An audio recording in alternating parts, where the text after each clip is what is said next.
Harka fuunee akkam jirtu kabajamtoota daawwattoota keenya biyya alaaf biyya keessanii kanneen hordoftan nagaan keenya bakka jirtan marattis naa qaqqabu jecha amma yerootti oduuf odeeffannoo taatiiwwan gurguddoo akka biyya keenyaattis ta'e akka addunyaatti jiran gaggabaabsinee isin biraan geenyurraa geenyeeti kan jirru odeeffannoowwan kanneen isinitti muuf asitti argamnee kan jirru anta ganya daaqaa akkasumas uddii musaa gama ogummaa kaameraa fi teeknikaatiin abdii dassaalenyiif ol yaade badhaasaan waliin jiruuti hanga xumuraatti nu faana turaa isiniin jenna. Hayyooti oduuf odeeffannoo keenya irraa gaggabaabsiitii daawwattoota keenyatti maal irratti xiyyeeffannee oduuf odeeffannoo keenya kan guyyaa irraatiin weerara fiinxaleeyyiin nafxanyaadha walloo irratti banan dabreetis ammoo guutummaa Oromiyaa irratti weerara gama daangaatiin lafa Oromoo fi Oromiyaa irratti adeemsifamaa jiru odeeffannoo keenya kan lammataatiin ammoo deeggarsa midhaan nyaataa lammiiwwan namoota hongeedhaan miidhamaniif kan hatamee fi tarkaanfii mootummaan fudhate kan laallu ta'a. Sanitti aanee immoo lammiilee Itoophiyaa Raashiyaadhaaf lollayanii imbaasii Raashiyaa magaalaa Finfinnee argamu duratti hiriiranii jiran. Kan sanirraa hafe ammoo gama xumuratti ammoo odeeffannoo biyya alaatiin ilmi Kiristaanoo Roonaaldodha. Akiramu isa kan laallu ta'a jechuudha. Akkasumas keessattuu yeroo ammaa kana hordoftooti amantaa Ortodoksii tsoomii keessa kan jiran dhimma sanaan kan wal qabatu waa'ee gamanaallee yookaan yeroo qabdu yoo ta'e dhimma sanarratti illee gabaabsinee kan kaafnu ta'a. Egaa akkuma atuu kaaste dhimmi Oromoo Walloo wagguma waggaadhaan Oromoon Walloo gatii kaffalaa biyya kana keessatti jiraachaa jira. Kunis keessattuu yeroo ammaa kana bifa qindaaf bifa adda ta'een fiinxaleeyyiin Amaaraa Oromiyaa keessaa akkuma sochii taasisaa jiranii uummata nagaa dhowwaa jiran Oromoo Walloo irratti immoo bifa adda ta'een duulaaf weerara bananiiti kan jiran gidduu kana keessattuu bifa addaan wal waraansi gaggeeffamaa kan jiru ta'uu isaati jechuudha. Egaan akkuma ati jettee weerarri fiinxaleeyyiin Oromiyaa irratti banan kun Shawaa Bahaa irraa eegalee hanga Wallagga Lixaatti godinaalee Oromiyaa naannoo Amaaraa faana daangaa qaban hundarratti bifa qindaawaa ta'een weerara qaamni hidhatee fi hidhannoo gurguddaa qabu ammas ammoo istiraatiijii piraana waraanaaf dandeen deemamu ka qaamni istiraatiijii baasee itti kennuu fi kanarra dabree ammoo qaamni baajataan illee deeggaru duuba jiru hayyootaan kan deeggarame ka duuba jiru Oromiyaa irratti banameeti jira jechuudha. Kan akka fakkeenyatti fudhachuu kan dandeenyu Shawaa Bahaa irratti ajjeechaa milishoota Oromiyaa irratti taasifameerraan taakka jee eegaluullee baatu ammoo taatee guddaa biyya kana keessatti fi taatee laaleysaa qaama mootummaa dabalatee irraana fi du'a kana dura duuti faannoo yookaan hidhattoonni naannoo Amaaraa shiftaan naannoo Amaaraa ajjeesaa ture hawaasa nagaa ajjeesaa ture gaafa qaama mootummaan hidhachiisee fi qaama seera kabachiisuu irratti tarkaanfii fudhatu immoo laalaan san qaama mootummaa biras geesse sadarkaa biyyoolessaatti akka dhagahamtu taate mootummaan naannoo Oromiyaa immoo ibsa irratti baasee jechuudha. Sanirraa kaasee hanga lixa Wallaggaatti haleellaa fiinxaleeyyii raawwataa jiraniin qabeenyi hedduun barbadaa jira lubbuun namaatillee hedduun dabartee jirti. Kan yeroo jennu ati kaaste uddii kan qaban gunnee gadhiisan bakkee guuttiidha Oromoon gaafa mammaaku. Keessattuu akkoo jikaaftee fiinxaleeyyoonni kun karaa lixa Oromiyaa godinaalee Wallaggaa arfan keessattidha. Keessattuu Wallagga Bahaa fi Horroo Guduruu Wallaggaa keessatti gaafa isaan eegalan uummanni sodaa akka qabu kaasaati kan ture. Hangafoonni mootummaa naannoo sana jiran dhimmoota kana akka dantaa siyaasaatti ilaaluun dhimma kana xinneessanii hawaasa kana kaasan illee yeroo isaanitti qeeqaa turantu jire. Dhimmi kun dantaa siyaasaatti jedhanii yeroo isaanii geggeessitoonni sadarkaa aanaarra jiran yeroo hawaasi dhimma kana kaasu callisanii ilaalaa turan. Egaa deemee amma dhufee hanga mootummaa naannoo Oromiyaa gahee mootummaan naannoo Oromiyaa illee dhimma kana gara balaaleffachuutti torbee tokko dura ibsa inni baase ni yaadatama. Ibsa sanaan illee wal qabatee egaa naannoon Amaaraa dubbii wal darbaa yookiin dialoogii wal fakkaanne waan sana faalleessu kan isaan kaasaa turan. Garuu dhimmi kun gaafa qonnaan bulaan Oromoo Bahaa Wallaggaa aanaalee moggaarra jiran irra jiru Horroo Guduruu Wallaggaa daangaalee naannoo sanarra jiran gaafa qabeenyi isaanii gubatu gaafa uummanni jalaaduu gaafa isaan kaasan kan qeeqamaa ture hawaasni naannoo sana gaafa geggeessan naannoo sana jiru dhimma kanaaf xiyyeeffannoo laan dantaa siyaasaati. Humna hidhatee bosona jiru Abaa Shanee jedhee mootummaa waamu isaan waraana adda bilisummaa Oromoo jedhanii waaman isaantu kana geggeessa jedhaniiti gara sanaatti dhiibamaa kan ture. Taatiiwwan hedduun Oromiyaa keessatti ta'an kan yaadattu yoo ta'e humna hidhatee bosona jiru kanarrattidha kan dhiibamaa ture yeroo baay'ee kan jedhamu. Amma garuu mootummaan naannoo Oromiyaas dhimma kana kaasee dhimmi kun humni hidhatee baajataan deeggaramee meeshaa ammayyaawaan hidhatee ummata Oromoo dachee Oromiyaa keessa seenee daangaarra darbuu keessa darbee wala keessa lafaa seenee yeroo itti ummata buqqisaaf ajjeesaa jiru raga'ee kan dhimmi kun kan jiru osoo gaafa isheen uummanni kaafatu sana mootummaan naannoo Oromiyaas geggeessaan sadarkaan jiru dhimma sana iddoo sanatti xiyyeeffate ta'e hanga kanaan bal'atu ture amma guutummaa Oromiyaa kee hanga seenanii uummata nagaa dhowwutti kaa'aniiti kan jiran keessattuu egaa dhimmi Walloo irraa kaafneeti dhimma kana kan kaafne keessattuu miidiyaaleen mootummaa biyya keessaa ibsa isaan kaleessa guyyaa kaleessaa baasan tokko kan ilaaltu yoo ta'e dhugaa jiru gara uummatatti mutti dhufaatti yeroo isaan gahantu jira maaliif amma godina Wallagga Aanaa Kiiramuu keessatti humni faannoo jedhamu kun yookaan immoo dirjit jedhanii waamu gareen kanaan waamanis jiran akka isaan jiranidha kan isaan kaasan aangawoonni mootummaa sadarkaa aanaa irra jiran naannoo sana kan isaan kaasanii sana wal qabatee qabeenyaa hedduun barbadaa'u horiin baay'een oofamu manneen baay'een gubachuu mootoras fudhatanii deemu kanneen qonnaan bulaman isaaniif qabeenya irraa gubatee isaan irraa baqatan kan ammoo deebisanii qabachuu kana kan isaan kaasaa turanii kanaanis wal qabatee naannoon abbootii warraa 56 nama 78 ta'u maatii hangee kun qeesarra buqqa'ee lafa irra jiraata turre irraa buqqa'ee yeroo inni qubannaa jalatti baqatee akka jiru kanneen kanarraa hafan naannoon nama 115 immoo lubbuu isaanii akka isaan itti dhaban Aanaa Kiiramuu keessatti bulchaan aanaa sanaa kaleessa mirkaneessaniiti kan isaan jiran jechuudha. Egaan kanumaan kan wal qabate ajandaan keenya ijoon Walloodha. Guutummaa Walloo irratti weerarri bifa haaraan banameeti jira. Walloo irratti duugaa sanyiidhaan gaggeessu jiran kana yeroo inni guyyaa jalqabaa jechuudha faannoon guutuu akkaan guutuu naannoo Amaaraatti walgaanii sirna eebbaa ho'aa tokko ture. Sirni eebbaa kun kan gaggeeffame magaalaa Harbuutitti. Magaalaan Harbuutu ammoo godina addaa saba Oromoo kan naannoo Amaaraa jalatti jiru kana keessa magaalaa argamtu yoo taatu magaalattiin tun Harbuun mataan isii Walloo jala turte jechuudha. Aangawaa tokkotu dhiyeenyuma kana fuudhee ammoo gara naannoo Amaaraatti dabarse. Achitti magaalattiin Harbuun tun ammoo guutummaan isii Walloodhaa fi ilmaan Oromoo Wallootiin naanneffamtee kan jirtudha. Magaalaa kana keessatti seenanii fi itti qophaa'an qophii jalqaba irratti magaalaa Harbuu kana keessatti adeemsanii egaa qophii achitti fixatan booda sirna eebbaa san irratti istaadiyoomatti adeemsifame irratti dhaaddatan jechuudha. Dhaaddannaa faannoo fi hidhattoonni naannoo Amaaraa guutuun dhaaddatan bakka qaamni mootummaa hooggansa sadarkaan jiran sadarkaa olaanaa jirutti dhaaddatanii diina keenyaatu fuula keenya dura jira bakka akkanaa jira qaamni mootummaalleen shoror keessa jee moggaasii jedhanii humna uummata Oromoodha. Uummata Oromoo nagaan jiraatu uummata Oromoo Walloo irratti xiyyeeffatanii karooraan lola kana bananii lola kana kamisa irratti kan baname kamisa irratti gizee baramu aanaa Jiillee Dhummuu gaadha wasan qurqur bakka jaamutti kan balaan guddaan dhiibbaan guddaan uummata irra ga'e uummanni Walloodha hanga dandeettiif ittisuus ammoo humni kun humna mootummaadhaan deeggarame humni naannoo Amaaraa jechuudha humna mootummaadhaan deeggarame humna mootummaan deeggarame ta'uuf ammoo ragaan guddaan ibsa kana dura BBC afaan Oromootii wajjin taasifame irra qaamni raayyaa ittisa biyyaa naannoo san socho'u hoogganu ifaan ifatti biyya raashinas nuti faannoodhaaf kannaa hidhannoo waraanaatiinis nu duuba jiraa jee sanirraa kanaaf immoo mootummaan naannoo Amaaraa faannoo akka hidhachiisuu fi akka hiikachiifne ibsa baasee jiraan hidhannoo guutuu ka godhu mootummaa federaalaatii fi mootummaan naannoo Amaaraa waliin ta'aniiti jechuudha. Kana jechuun ammoo weerara kana guutumaan guututti ajjeechaa uummata Walloo irratti bara dhufaa dabraa barootaan adeemsifamaa jiru kana duuba ka jiru sirnaa fi mootummaa ammaan tana jiru kana jechuudha. Guutumaan guutuu kun achi qabu as qabuun barbaachisu. Baay'ata bakka mootummaan fuudhee faannoodhaaf dhiyeessaa jirutti bakka miidiyaalee garaagaraati irraa nuutu faannoo jaaree jee ibsaa jirutti fiinxaaleeyyiin naannoo Amaaraa ammoo deeggarsa mootummaa irraa argatteen jechuudha. Uummata Walloo irra duguuggaa shanyii kan gaggeessaa jiru. Guyyaa kaleessaa qofa lubbuun namoota hedduutii dabree qabeenya hedduudhaatu gubatee mana hedduu gubanii jiranii sanarraa qabe ammoo waan akkuma aadaa isaanii kaanni gubu kaanni saamu jechuudha. Lubbuu namaa kanneen qabatanii deemuu malan qabatanii akka isaan deeman kanneen fudhatee deemuu hin dandeenye iddoo sanatti akka barbadeessanidha.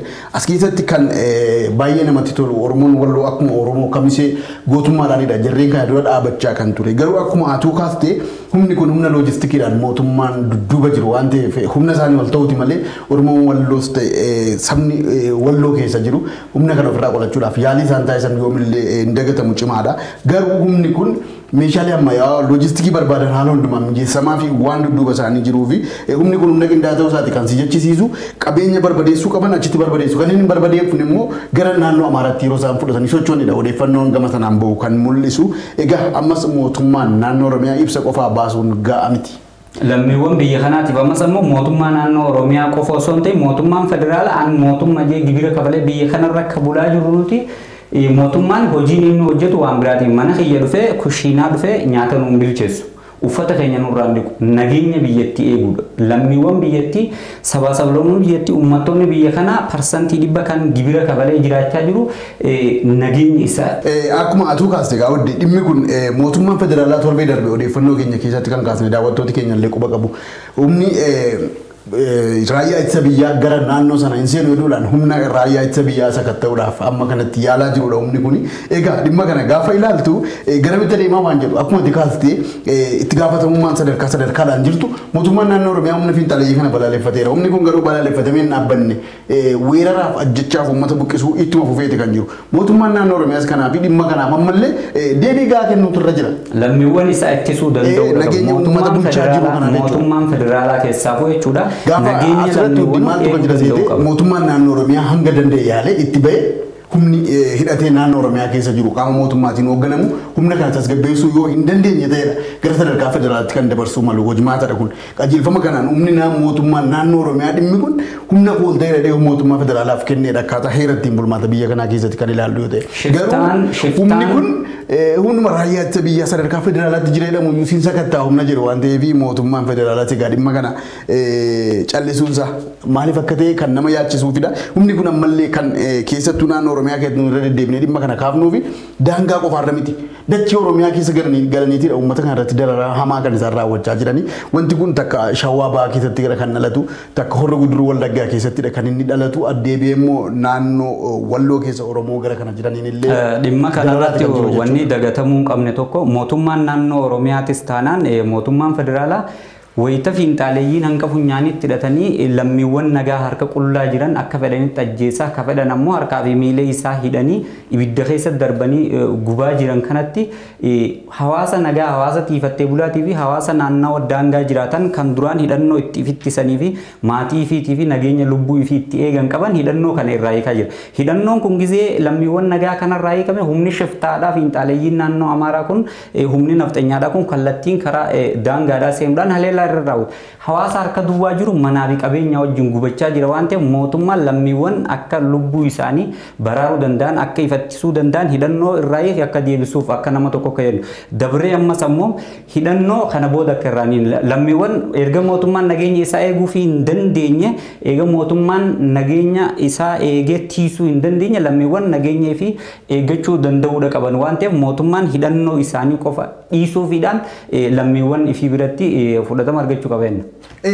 Dhimmi kun egaa yeroo adda addaatti daawwattoonni keenya illee quba qabu kana kaasaa turuun keenya ni yaadatama. Haa ta'u oddii asumarratti dhimma kana gabaabsinee hojimaata isaa mootummaa naannoo Oromiyaafis ta'e mootummaan federaalaa irratti hojjetee uummata kanaaf sagalee ta'uu qaba. Keessattuu yeroo ammaa uummanni Walloo lola hamaa keessa yookiin dhiiga hamaa dhiigaa waan jiruuf uummanni haa dirmatuuf kan jedhutti dhaabnee gara odeeffannoo keenya isa ittaanutti wayita dabarru keessumattuu dacheen Oromiyaa balaa uumamaa fi namtolcheedhaan rukutamaati kan isheen jirtu almost waggoota lakkoofsaadha dhimmi kun kan jiru keessattuu godinaalee Booranaa keessatti roobni yeroo dheeraa roobuu dhiisuudhaani beelladaaf namarra miidhaa hamaadha ga'aa kan ture kanaafis uummanni gara Booranaa gara Baalee jiru uummata biyya alaaf biyya keessa jiru akkasumas mootummaa illee nu dirmadhaa jedhee yeroo adda addaatti kaasaa kan ture kanarraan koreen sadarkaan jiru hundaa'ee uummata kanaaf sagalee ta'uudhaaf iddoon rakkatetti bira dhaabbachuudhaafidha kan yaalamaa ture beelladooti hedduun dhuma akka turan nus kaasaa ture daawwattooti keenya illee quba qabu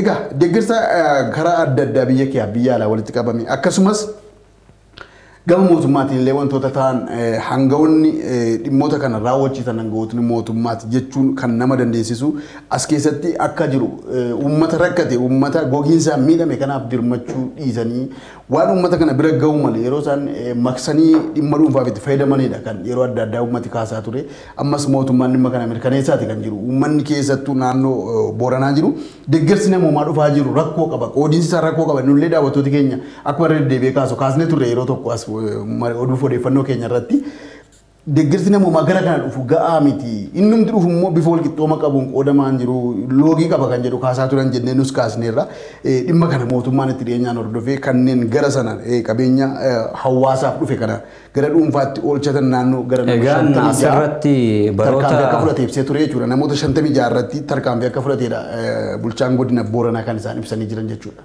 Tarkaanfii fudhachuu ibsuun isaanii waan gaariidha. Ta'ee garuu immoo aadaadha. Biyya kana keessatti hanni ni aadeeffame. Sirna hannarraa ijaarame ture. Jalqabarraa kaasee bara wayyaaneetirraa kaasee sirna hanna akka aadaatitti aadeeffatee ture. Shanshalanni sirna hannaa baroota dhufaa dabraadhaan sirna keessa mootummoota keessa ijaaramee jiru neetworkiin hannaa gubbarraa hanga jalatti diriiree jiru san hin diigamne. San diigamuu dhabuurraa kan ka'e ammoo mootummaan erga wayyaaneen kufte booda dhufes ammoo neetworkiin hannaa diriiree jiru shanshalanni hannaa gubbaa hanga jalatti diriiree jiru san waan hin diigaminiif ummanni balaadhaaf saaxilame kana jidduutti keessaafuu hanni booranatti raawwatame waan hedduu nama gaddisiisu lammiiwwan hongee biyyattii mudateen beelaaf saaxilamanii garmalee miidhamanii turanii beelladoonni hedduu dhumanii jiranii gargaarsa lammiiwwan biyya alaatii fi biyya keessaa waliin buusanii qaama mootummaatii wajjin ta'uudhaan garasitti geessan ammoo guutummaa osoo lammiiwwaniif amaanaa sangalmaan ga'anii hirraabsiniif guutummaa gara kaznaa dhuunfaatti deeffatanii faayidaa dhuunfaatiif oolfatanii dhimma kana faayidaa dhuunfaatiif oolchuu qofa osoo hin ta'in ammoo osoo hawaasni waywaatu qaama garagaratti osoo himatuuti. Balaan kun kan ga'e mootummaanis kanuma hordofuudhaan ammoo haga ammatti tarkaanfii namoota garagara irratti akka fudhate himeeti jira. Kun qoftiin gahaadhaa miti jechuudha. Adabbii laaleessaan duubarraan dhufuudha qabdiin kan dhaloota barsiisu jenna. Dhimmi kun mootummaan ammallee dhimmoota kana fakkeenyummaa akka inni ta'u akka inni barsiisuu fi tarkaanfii barsiisaa ta'e tokko fudhatee uummata kanatti muuturra jira. Maaliif uummata akka kanatti sadarkaa akkasitti jiru kana jalaa hatuu caalaa wanti nama saalfachiisuuf wanti nama qaanessu waan hin jirree fi uummata kana jalaa wanti dhokatu hin jiru. Uummanni kun nama dhugaa kana fuudhee iddoo dhugaan ga'uuf dhibee malee loogii daba hojjetu kana uummata kana jalaa dhokatu. Uummanni kun nama itti matee dhugaa kana nama daba kana hojjetu irratti nama tarkaanfii fudhatuuf dhabuudha malee uummati kun jalaa wanti dhokatu hin jiru. Ammas uummanni tarkaanfiin Boorana fudhatame kun akka tarkaanfii ka'umsatti ilaalame godinaalee Oromiyaadhaan hongeedhaan miidhamanii fi deeggarsi lammiiwwaniif itti geeffamaa jiru hundi sakatta'amuu qaba jechuudha. Bifa kanaan yoo sakatta'iinsi hin taasifamin uummanni lammiiwwan biyyattiidha balarra bu'aa jira jechuudha. Hawaasni nagaa beelaan miidhamee jiru hanna namootaatiin hanna sirnichaatiin balarra bu'aa jira. Kanaaf mootummaan ammoo godinaalee beelli kun itti hammaate guutuu gammoojjii Baaleetis taanaan godina Baalee bahaa akkasumas ammoo Karrayyuu asuma Shawaa bahaa kanaafim dabree ammas naannoo kutaa kibba biyyattiidha. Gama godinaalee Harargee lamaaniitis deeme hojumaata hannaa diriire caasaa hannaa shanshalata hannaa gubbarraa hanga jalatti diriiree jiru kana laaluudha qaba jechuudha. Gara odeeffannoo keenya isa ittaanutti yoo dabarre dhimma lammiileen Itoophiyaa Raashiyaatti imaluu feena jechuun gara imbaasii Raashiyaa naannoo Finfinnee jiru fuulduratti guyyaa kaleessa hiriira bal'aadha kan ture kan dhimma sana wal qabatu hawaasa keenyaaf kaasna. As keessatti wanti ilaallu kan baay'ee nama dhibu maayinni dargaggeessi Itoophiyaa keessa jiru Raashiyaa wajjiniin Raashiyaadhaaf duuluu maaliif barbaade gara sana deemuuf sababa kan ta'e maayinni kan jedhu sun dhimmoota ijoo ilaalamuu qabanidha. As keessatti dargaggeessi kun naannoo sanatti baay'inaan yeroo isaan naanna'anii jiranidha. Toora miidiyaa hawaasaa naanna'aa kan ture. Dubbihimtuun kan imbaasii Raashiyaa Finfinnee jirtu garuu dhimma kanaaf wanti nuun baasnee jirru sun jiru dhimma kana wanti nuun galmeessuuf jennu sun jiru. Raashiyaanis dhimma kanaan kan gaafatte wanti jiru hin jiru kan jedhudha. Kan isaan BBC Afaan Oromoo dubbisee dhimma kana irratti isaan irraa qulqulleeffate kan inni kaasu lammiileen Itoophiyaa lakkoofsan hedduu ta'an gara kana dhufuu isaanii illee mirkaneessaniiti isaanis kan jiranii. Garuu as keessatti nuun amma kan ilaallu maayinni dargaggeessi Itoophiyaa keessa jiru biyya Itoophiyaa jedhamtu kana keessaa biyyoota biraaf loluudhaaf kan inni ajandaa godhatee deemuu barbaade maayinni dudduuba sana maal tira maal baqateetii waan jedhu sun kan irratti mari'annu ta'a jechuudha. Ajandaan ijoon kanarraa lammiiwwan biyya kanaa lammiiwwan Itoophiyaa lammii biyya kanaa ta'anii osoo jiranii tajaajila lammummaa lammiin tokko biyya isaatirraa argachuu qabdu argachuu waan dhabaniif biyya isaanii keessa ta'anii immoo carraan hojii gahaan dargaggoota hanga ammatti waan hin uumaminiif dargaggoonni ammoo lubbuu isaanii lubbuu takkittii qaban daabboodhaan jijjiirrachuuf qofa gara biyya ambatti godaanuun dirqama itti ta'e jechuudha. Kana yeroo jennu immoo akka ajandaa salphatti waan laalamu miti kun xiqqeenya salphina guddaadha. Biyyi takka biyya ifiitiif malee namni akkamiin lubbuu dabarsee kannaa diina biyya weerare biyya ta'e diina biyyattii jettu mooraa kee diina dhufee weeraree malee akkamitti biyya alagaa takkaafin loleettee deemtee lubbuu ta'e kan ta'ettu gaafii ijoodha jechuudha. Kanarra hadabre ammoo wanni asitti beekamu qabu dargaggoonni kumaatamaan yuunivarsiitii dhaabbilee barnoota olaanoorraa eebbifamanii hojii malee tattaa'uudha jiran. Biyyi keenya yoo dargaggoon kun dhugumaan dargaggoota lola barbaadan taate biyyi teenya lola addunyaan irraa dubbachaa jirtu keessa baanee as geenye. Ammallee mootummaan yeroo garagaratti raayyaa ittisa biyyaatii poolisii federaalaa poolisii humna addaa beeksisa baasaa jira. Naannoleen hundi biyya keenyaaf ka galmaa'uun agartu kanarra dabree ammoo nuti biyya keenyaafis galmaa'achaa jiru asirra wanni lolli gaarii mikeechaa jira. Garuu immoo kanarra dabree biyya biraatiif loluudhaaf waraanni kun ammoo waraanni isaan lollajan kun akka addunyaatti waraana sadarkaa sadaffaa ta'uu mala jedhamee waraana addunyaa sadaffaaf ka'umsa ta'uu mala jedhamee eegama. Oddii akkuma tikaaste akkuma jette waraanni wal dhabdeen Itoophiyaa keessa guutuu biyyaatti bakkeewwan adda addaa sagalee waraanaati kan dhageessu odeeffannoon jiru sadarkaa miidiyaalee biyya alaatti kan gabaasamu. Dargaggoonni kun kana dhiisanii kan Raashiyaa maaliif filatanii maan jaalalli biyyummaaf jedhamu kun asirratti mootummaan illee waa hojjechuu akka qabudha kan namatti agarsiisu. Maaliif dargaggoo ammi kun hiriiranii Raashiyaadhaaf dhannee lolla Yuukireen waliin dhannee walitti baanee wal waraanna jedhanii gara sana deemuuf karoorsuun isaanii maaliif waan jedhu mootummaan irratti hojjetee qorannoo barbaada deebii isaan lafa asirratti gaafii daabboo qofa osoo hin taane fedhinnaa daabboo qofa osoo hin taane humni nageenya dhaabbanni basaasa Raashiyaatillee biyya kana keessa biyyi teenya keessatti waan fedhe dalaguu dandeechu. Mootummaan dubbii tana sirriitti ilaaluu danda'uudha qaba.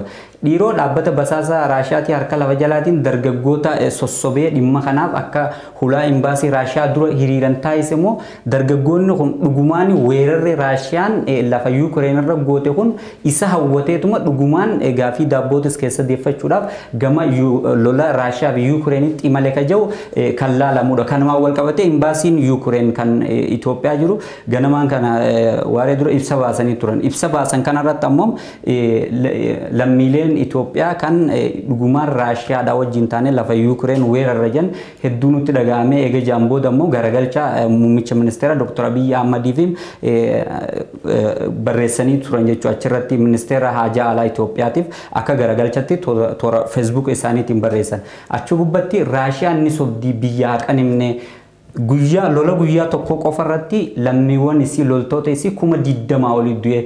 Tanaaf dargaggoonni Itoophiyaadha lammiiwwan Itoophiyaa Raashiyaa wajjin taane Yuukireen deemnee lollaan warri jiru hadhaa du'aa dhandhamuudhaaf deemaa jirtu waan ta'eef ganamumaan irraa if qusadhaa jechuudhaan ibsa baastee jirti jechuudha.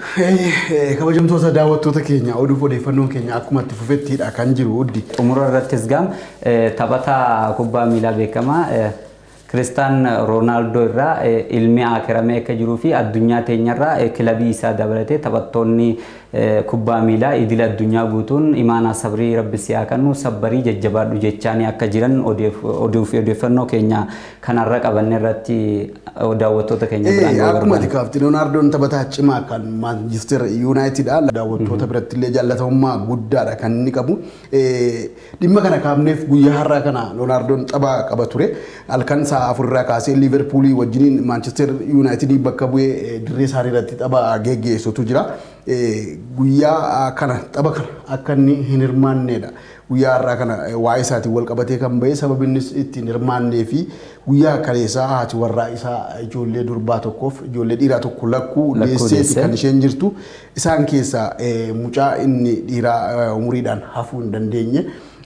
Mucaa ishee durbaadha kan haftee fi jirtu. Sanaanis inni illee fuula miidiyaa hawaasummaa isaarrattis fuula tiwuuta isaarrattis dhimmoota sanaan akka gaddee yoomillee sirraanfannu akka jedhee mucaa isaaf dhaamsa dhaame akkasumas ogeessota fayyaa akka inni haati warraa isaa kun deessuuf yaalii godhan illee galateeffateeti akka namaatti waan gochuu qabdan gootaniitu kennaan wanta rabbi namaaf qabeetu ta'a waan jedhu isaanii illee galateeffatee kan jirudha jechuudha. Egaa sanaan wal qabatee tapha guyyaa har'aa kanarratti akka hirmaanne kanaanis wal qabatee leenjistoonni isaa taphattoonni isa hordofan deeggartoonni isaa kilaboonni duraan kee ture illee biyyootni garaagaraa jajjabina isaaf hawaasi kan jiran jechuudha. Nullee kana caalaa itti fufuu osoo waan kaasnee daawwattoota keenya biraan geenyu waa hedduu qabnu dirqamni irra jechuudha asumarratti goolamnee nagaadhaan mannee boodaaf hojii. Egaan nuti illee asumaan Kiristaanoo Roonaaldodhaan jajjabaadhu imaanaa sabrii rabbi si haa kennu jechaani. Egaan hordoftootaa fi daawwattoota keenya oduu fi odeeffannoo keenya kan guyyaa irraa kan maangoolamneeti jirra.